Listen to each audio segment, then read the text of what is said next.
Hey, what's going on there, trainers? Angel of the Night here. We are back again with the Grand Challenge 2025 Part 2. Now, this is battle number 20 for team number 1, which is just one of the two EXEGGUTOR teams that we entered into this Regulation H competition. Now, I've got a Murkrow and a Sneasler here coming out onto my side, whereas my opponent has a Drizzle, Pelipper, and a Dondozo. Now, as you can probably tell, this kind of feels like a rain team right off the bat. Two water-type Pokemon here out onto the field. Wouldn't necessarily be good if I had an electric-type Pokemon here by chance, but that's perfectly fine. We are going to go in for the terrestrialization here with the Pelipper.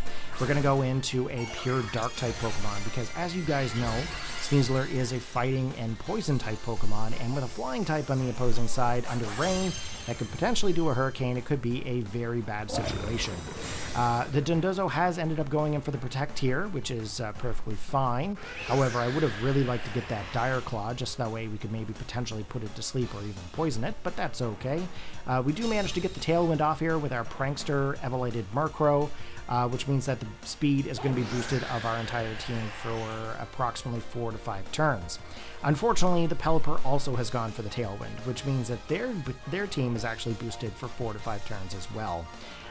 So we pretty much are going to have to decide here if we are going to stay in or if we're just going to go right and swap out. But I think we're going to try to go for that Dire Claw here. Pelipper, of course, is getting swapped out here, and it looks like Tatsugiri the Gourmet is coming in. Now, as you guys know, I am not a big fan of Tatsugiri and Dondozo. It's a great gimmick and everything, but my god, it's so overused, and it just irritates the heck out of me. Luckily for me, I actually have Haze on my Murkrow, which means that I can actually change all of Dondozo's stats back. So here's hoping Murkrow actually gets to stay into this battle. Dondozo, of course, is going in for the terrestrialization this turn, and what is it going to go to? And that is a Steel-type Pokemon. Now, Dire Claw, if we do manage to get a good old Dire Claw off onto him, of course we aren't going to be able to poison him, but we may potentially be able to get a close combat next turn. But the Wave Crash and those boosts, just one hit knocks out this Sneasler, so unfortunately for us, Sneasler goes down. Murkrow, of course, is still into the battle here, and we're going to go in for the Foul Play. Now, normally Foul Play would have done a little bit more damage, but there are some crazy defensive stats now onto Dondozo due to that boost of Commander, and that's in a very unfortunate situation.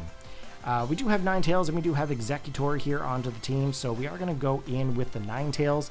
That is actually going to be able to set up the Drought, and we're going to be able to get a fire-based move off in this turn, which is going to be pretty awesome, I think. They're not going to be able to swap out anything here, which is going to be pretty fantastic, so luckily we may be able to get this Pokemon taken down.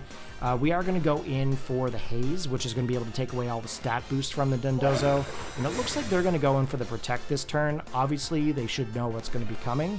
There's really no way to get around that. We are going to go in for that Haze, and of course all stat changes onto the battle have been completely eliminated. So that means that all of those boosts from Commander is now gone from the Dondozo. This is the biggest reason why you're going to want to have a Haze Murkrow onto your team with Prankster, because these Dondozo are just brutal, guys. You don't want to be up against this Dondozo when all of the boosts are there. So we've got the Haze, we've got the Sun. We could technically go for Foul Play. We could also swap out as well, but I think our best bet is to go for the Foul Play. We are going to go for the Heat Wave here, and it looks like Tatsugiri avoids, which is very common. We get the Heat Wave off onto the Dondozo, and because it is now a Steel-type Pokemon, that is actually times 2 damage. Especially even under the Sun, there's a little bit more of a boost there, and Tatsugiri is back onto the field there now, and we're going to be able to manage to get a hit off onto that. We do have the Tailwinds petering out this turn, which is great, and it does not appear that Tatsugiri is going to be able to attack that turn, and they're going to come back in with the Pelipper. Now, Pelipper, of course, as soon as it comes back onto the field, the Drizzle gets set up instantly. Now, I could go in and set up the Tailwind, or I could set up the Sunny Day. I think Sunny Day is probably the best option, and then I think we're going to go for that Solar Beam into Tatsugiri, because we're going to want to be able to just knock it out. It is a water type Pokemon, so it should be able to do some decent damage. It is going to be able to attack first. I believe it is Choice Scarfed, and it's going to go for that Muddy Water. It does hit onto the Murkrow. Luckily, Ninetales actually avoids it, and the accuracy does drop off onto that Murkrow, which is okay. Here we are with the Solar Beam. That's going to be able to hit the Tatsugiri, but unfortunately not enough to be able to pick up that KO. Hurricane not able to make a hit here at this point onto the Murkrow due to the sun currently being out into the match.